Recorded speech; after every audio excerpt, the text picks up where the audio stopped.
जय हिंद साथियों, आप सभी का स्वागत है सभी क्लासेस में। आज की वीडियो में हम लोग देखने वाले हैं क्लास 10th का विज्ञान। ये चैप्टर नंबर 6 हो जाएगा जिसका नाम है जैव परक्रम। इस वीडियो में हम लोग बहुत ही महत्वपूर्ण टॉपिक को कवर करने वाले हैं जिसका नाम है मानव में पोषण। और भी बहुत सारे प्रश्न को देखेंगे जो किताब में NCERT में दिया गया है, वो सारे प्रश्न को इस वीडियो में हम लोग देखेंगे। तो वीडियो के अंतिम तक जरूर बने रहना और देखते हैं चलिए मानव में पोषण कैसे होता है। तो मानव में पोषण जो है निम्नलिखित प्रकार से होता है। पहला हो जाएगा मुंह। जब हम लोग भोजन मुंह में लेते हैं तो क्या होता है, यहाँ जो है भोजन को दांत के द्वारा छोटे छोटे टुकड़ों में तोड़ा जाता है और लार के द्वारा उसे गीला किया जाता है। कहने का मतलब है जब हम लोग भोजन मुंह में लेते हैं यानी खाते हैं तो सबसे पहले भोजन को चबाते हैं। चबा कर जो भोजन जैसे एक नवाला लिए हैं तो वो नवाला जो होता है बड़ा रहता है, तो उसको चबा के और छोटे छोटे टुकड़ों में तोड़ते हैं। तोड़ने के बाद जो मुंह में लार होता है वो लार उस भोजन में लगते जाता है। लगने के बाद वो छोटा छोटा टुकड़ा में टूट जाता है और लार के माध्यम से वो गीला हो जाता है भोजन। फिर भोजन गीला होने के बाद क्या होता है, तो जो होता है वो जो है अमाशय में जाता है। तो अमाशय में कैसे जाता है, मुंह के बाद भोजन जो है ग्रासिका के द्वारा अमाशय में आता है या भोजन के आने पर फैल जाता है। इसमें पेशी भित्ति पाई जाती है जो भोजन को सभी रसों में मिला देता है। इसमें हाइड्रोक्लोरिक अम्ल एवं पाचक एंजाइम पाए जाते हैं जो भोजन को पचाने में सहायक होता है। अगर आपको ऐसे समझ में नहीं आ रहा तो हम लोग चित्र के माध्यम से समझेंगे। यहाँ पे आप देख सकते हैं ये मुंह है। यहाँ पे हम लोग भोजन को क्या करते हैं, चबाते हैं और छोटा होता है और गीला होता है। यहाँ के द्वारा इसे बोला जाता है ग्रासिका। तो ग्रासिका से भोजन कहाँ आता है, अमाशय में आता है। इसे बोला जाता है अमाशय। जो आम के आकार का आपको दिख रहा है इसे बोला जाता है अमाशय। तो सबसे पहले मुंह में भोजन हम लोग चबा के छोटा किए, फिर यहाँ से वो भोजन जो है अमाशय में आएगा। अब अमाशय में क्या होता है, हाइड्रोक्लोरिक अम्ल पाया जाता है और कई सारे पाचक एंजाइम पाए जाते हैं जो भोजन को जो है पचाने में सहायता करता है। अब यहाँ कुछ भोजन और छोटे छोटे टुकड़ों में टूटता है अमाशय में। फिर यहाँ से टूटा हुआ भोजन धीरे धीरे धीरे धीरे करके कहाँ आता है, छोटी आंत में आता है। ये जो आप देख रहे हैं इसे बोला जाता है छोटी आंत या फिर क्षुद्रांत भी इसे बोला जाता है। क्या बोला जाता है, छोटी आंत या फिर क्षुद्रांत। तो यहाँ पे भोजन आता है। ये पाचन माध्यम का सबसे लंबा जो होता है प्रक्रम होता है। तो यहाँ पे जो है भोजन बार बार इधर से उधर इधर से उधर इधर से उधर घूमते रहता है। इसमें जो होता है क्षुद्रांत में यानी छोटी आंत में जो है दीर्घरोम पाया जाता है। दीर्घरोम कैसा होता है, उंगली जैसा संरचना होता है इसमें छोटी आंत में। ये जो होता है भोजन को पचाने में, जो भी पचा हुआ भोजन है उसको क्या करता है, अवशोषित करता है ये दीर्घरोम। फिर ये जो है तुम्हारा पचा हुआ भोजन यहाँ से यहाँ चलाता है बड़ी आंत में, इसे बोला जाता है बड़ी आंत। यहाँ से भोजन आके जो भी इसमें रहता है लवण सब या फिर जो भी जल उल रहता है बचा हुआ उसका अवशोषण हो जाता है। अवशोषण होने के बाद बड़ी आंत से फिर बाहर निकल जाता है। इस प्रकार से फिर से एक बार समझ लो। सबसे पहले भोजन हम लोग खाएं, यहाँ से गीला हुआ भोजन और छोटा छोटा जो टुकड़ा हुआ भोजन है वो यहाँ से ग्रासिका से अमाशय में आएगा। फिर अमाशय से छोटी आंत में जाएगा। छोटी आंत में जो होता है प्रोटीन, वसा और भी कार्बोहाइड्रेट सब का जो है पूर्ण पाचन होता है। पाचन होने के बाद जो भी ऊर्जा रहता है, भोजन रहता है, उसका अवशोषण होता है दीर्घरोम के द्वारा। छोटी आंत में पाया जाता है दीर्घरोम, उंगली जैसा संरचना होता है। दीर्घरोम के बारे में आगे हम लोग देखेंगे अच्छे से। तो इसमें जो उंगली जैसा संरचना होता है दीर्घरोम पाया जाता है। दीर्घरोम अवशोषण करता है भोजन का। और उसके बाद ये जो भोजन है पचा हुआ भोजन वो बड़ी आंत में चलाता है यानी बृहदांत्र में चलाता है। अब यहाँ जो होता है जो भी भोजन में मान लीजिए जल या फिर लवण रहा तो ये सब का अवशोषण जो होता है बड़ी आंत में हो जाता है। और अवशोषण होने के बाद जो भी मल बचता है उसे गुदा द्वार के द्वारा बाहर कर दिया जाता है। तो अब हम लोग देखेंगे अमाशय तक तो देख लिए कि भोजन अमाशय तक आ गया। अब देखेंगे कि छोटी आंत में क्या होता है। तो क्षुद्रांत भी बोला जाता है छोटी आंत को। अमाशय के बाद जो है भोजन क्षुद्रांत में प्रवेश करता है। यह आहार नाल का सबसे लंबा भाग होता है। इसमें कार्बोहाइड्रेट, प्रोटीन एवं वसा का पूर्ण पाचन होता है। इसमें दीर्घरोम होता है। तो ये सारा चीज़ अभी हम आपको बताए हैं, वही चीज़ यहाँ पे लिखा हुआ है। अब अगला टॉपिक क्या है, मतलब इसी में जो है छोटी आंत के बाद कहाँ जाता है भोजन, तो वृहदांत्र में जाता है। क्षुद्रांत के द्वारा पचा हुआ भोजन जो है वृहदांत्र में आता है यानी बड़ी आंत में आता है। उसके बाद जो है यहाँ से गुदा द्वार के द्वारा बाहर निकल जाता है भोजन। तो आपको आशा करते हैं कि पाचन तंत्र अच्छे से समझ में आ गया होगा। ये एग्जाम में बार बार सवाल आता है 5 नंबर में, तो इसे आप अच्छे से नोट कर लेना अपने कॉपी पे। अब हम लोग देखते हैं कि दीर्घरोम क्या होता है। जो छोटी आंत में पाया जाता है दीर्घरोम, वो कैसा होता है, क्या होता है।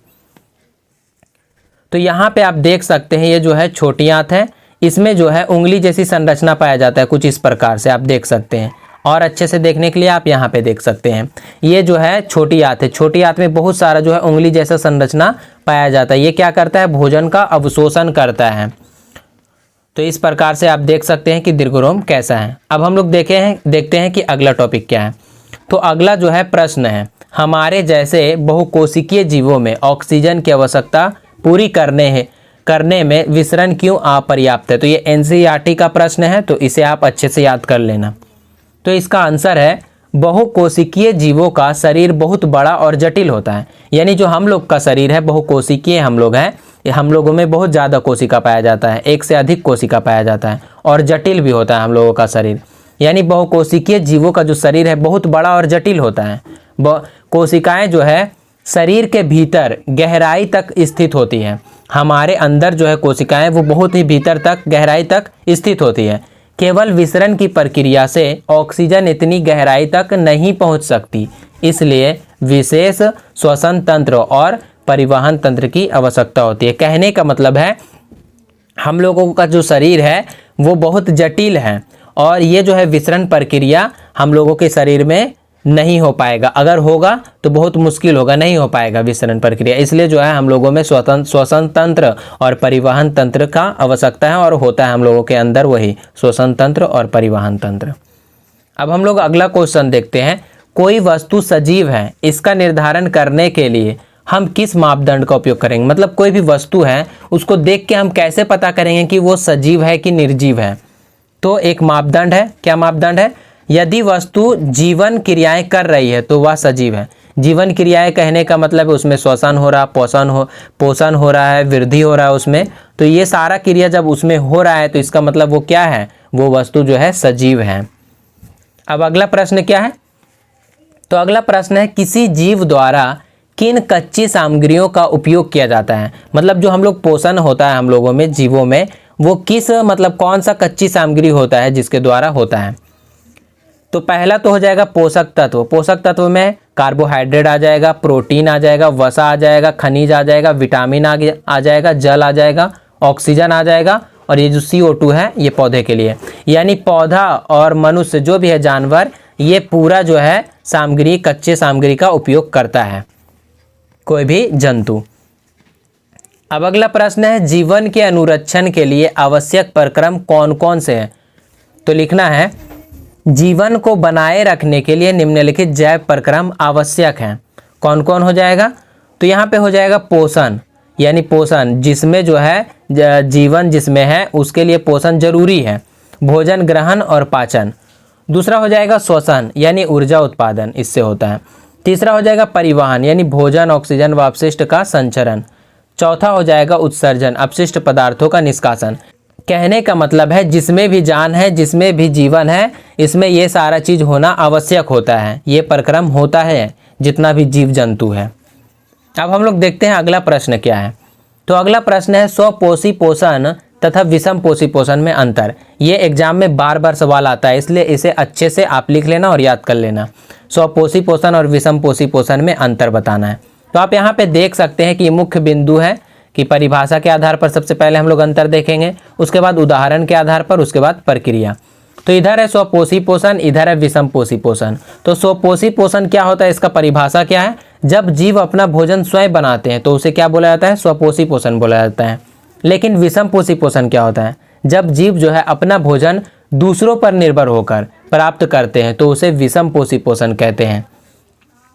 तो यहाँ पे देख सकते हैं, ये जो है जीव खुद से भोजन बना रहा है स्वयं से और ऊर्जा प्राप्त कर रहा है, लेकिन यहाँ विषम पोषी पोषण दूसरे जीव के सहायता से भोजन तैयार कर रहा है। यानी दोनों में डिफरेंस है, अलग अलग है दोनों का। अब दूसरा है उदाहरण में कि स्वपोषी पोषण जो है हरे पौधे और शैवाल में होता है, जबकि विषम पोषी पोषण जो है मानव, जानवर और कवक में होता है। उसके बाद प्रक्रिया क्या है इसमें, स्वपोषी पोषण में, तो प्रकाश संश्लेषण के द्वारा ये जो है भोजन का निर्माण करता है। और यहाँ पे विषम पोषी पोषण में क्या होता है, भोजन ग्रहण कर पाचन करना।